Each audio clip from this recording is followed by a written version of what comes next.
What up, y'all? Welcome back to another episode of my Magic Podcast. A little tired. I wasn't paying attention there. I usually say my introduction when it's got a little me versus my opponent thing. That's okay. Had work today earlier. I had to greet this guy. Pretty good day at work. For this spell out there. Play with my black deck, so I only have the one option for lands. It's the swamp. I don't think I've changed any of my lands out yet. And let's do this guy. Tiny Bones, the Pickpocket, can't use his ability right now, but when it deals combat damage to a player, you can cast target non-land permanent card from that player's graveyard, and a mana of any type can be spent to cast the spell. So, what does this one do? Destroy target enchantment, draw a card, create a food token, destroy target creature with flying. I kind of want to do it just for funsies. Oh, wait. I think something's broken, because I think that happened to me before, too. Oh, it's a permanent. Okay, that's not permanent. Okay, I'm gonna get this one out there as long as I start drawing cards. Yeah, I had worked 8 to 4 today. Got off a couple minutes after 4 and skated home real quick. Changed real quick, went to the gym, was able to do 3 sets on bench press and do warm-up sets and then 3 working sets on bench, and then did some warm-up bicep curls with the barbells and 1 working set. Actually did pretty good because I did the 70-pound barbell for 10 reps. I think I did like 6 really good. 7 and 8 were good. I think I definitely cheated on. I cheated a little bit on 8, and I kind of rested like in the middle of my set. Let's get rid of some of his cards he's got. Let's get rid of that one, and then I'm gonna cast this. Or maybe I should have done that and then can exile it.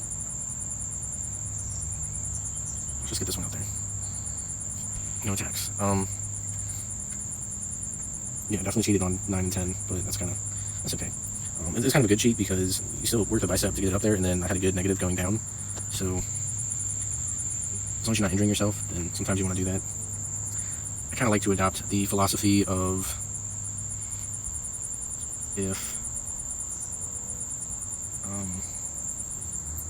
oh dang, it's power and toughness went up. If you're not injured, I mean, I'm kind of more of a practical lifter, I guess you would say, than I guess I really only got one option with exile. More so than I guess what they call a science-based lifter.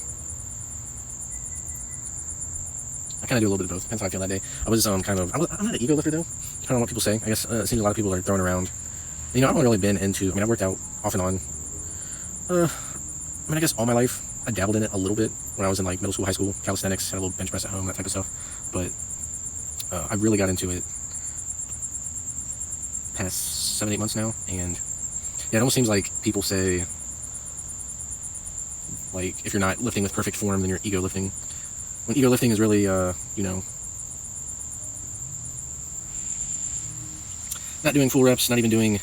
This guy's giving up already. I'll go ahead and draw some cards. Why not? I'm low on life, but whatever. There's nothing wrong with half reps because a lot of people do that. And I understand it too, because when I'm working out, there are some exercises where it seems you're not really getting tension or like a squeeze, whatever you call it, towards the end of your motions. So, plus if you just do or repping in between, you're keeping tension on the muscle the whole time. But yeah, ego lifting to me is. I'm just trying to focus on winning this game real quick. He was like, nice. I'm like, yeah. Oh, he's not being sarcastic. And he's waiting for me to actually finish the game, so that's nice of him. I said good game, so cool. I've even had some comments on my YouTube videos. They're like, oh, you're shaking a lot. And you need to have more control coming down on the negative. Which is long. I mean, I'm not dropping it. I kind of do that on squats, and I'm getting better at bench with having a slower negative. I think a lot of people do that with squats and bench. Plus, I hear too that the main thing. I'm gonna go ahead and get another game started. But let's do something different. Let's just do standard play instead of ranked and try out my dinosaur deck.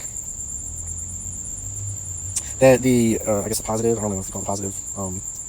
The first part, the lifting part of it, instead of letting down the weight, is the part that actually grows the muscle because you're pretty much telling your body over and over again, hey, you need to be able to lift or move this amount of mass. Now, I'm not really a scientist or anything, but I really imagine that if you're able to control the weight a lot better, I mean, then your muscle is just better. I don't know, for lack of a better word, if you're able to control the weight really well versus just throwing it around. So I guess there's a lot of nuances and ins and outs to how working out how it's going to be best for you.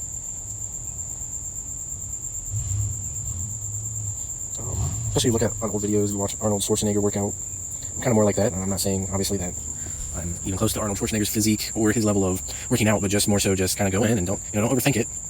And, some people are like, oh, when you do bicep curls, you got to keep your elbow perfectly stable, and I mean, if you're doing strict curls, then I guess that's one thing, but when you kind of make it, if you don't make it fun anymore, then if you're not enjoying it, what's the point? Anyway, I kind of been slowing down, especially with legs. I don't feel I need to push it as hard as I was in the beginning. I still do push with certain things. And I also feel like if I'm doing an exercise and I could do it with, whatever in a given weight, if I can do a lighter weight with perfect form and stability and control, I'm usually able to do 15, 20, or a lot more reps. Whereas the heavier weight, where I can only do 8 or even 6, 5 to 10, 12 reps, then I might start out nice and perfect, or I might not. But especially once I get to the end, I'm going to start cheating and pushing it, and I'm not going to have necessarily perfect form and all that other stuff, which to me, it's just kind of comes with the territory.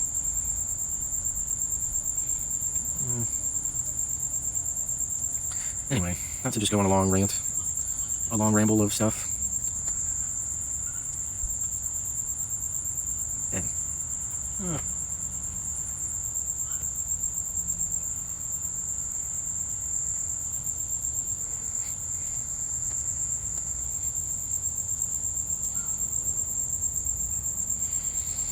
I don't even remember the point I was making with that. I think too, just anytime you do something new, you're not going to get it perfectly right the first time, unless it's a fluke, or if you're just, I don't know, God, if you're just perfect all the time somehow. And I think it's the same thing with weightlifting. Well, this is my first time lifting this new weight for this many reps or at all. It's going to take some practice to be able to lift that weight for that many reps in a perfect fashion. All right, cool. That really helped out.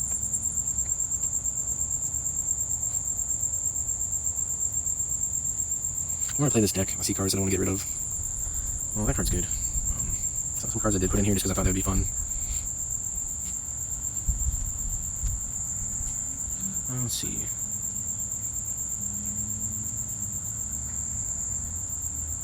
Got 7. Let's go ahead and level that up. And then let's get rid of this card right here. Let's see. He's got 2, 4, 5. Let me go ahead and attack with this one. Alright. It's a really nice day. Whether it's still summertime, so it's nice and warm, but it's starting to get cooler. Drinking some coffee out front. Had a pretty good day today at work. All my coworkers were nice. I say nice, I mean, had good vibes. I think nice is kind of, well, you can say that too. It can be an overused word sometimes. Ooh, this isn't looking good. Let's see. Well, he's only got 8 life and those 2 creatures to block with. So, this one has haste. Boom, I think I just won. Let's do it. Does this have trample? It does, okay, good. Making sure I was thinking it did. Oh, no, he didn't even block at all. He's like, why bother trying? Cool. Alright, let's do fairly good paced victories. Happy about it. Nice ramblings about my workings out. Got 100 gold, 25 XP, got all my weekly wins. I think I did that with the last victory or earlier. I don't know. Cool, thanks for tuning in. Be sure to tune in for the next one. Toodaloo.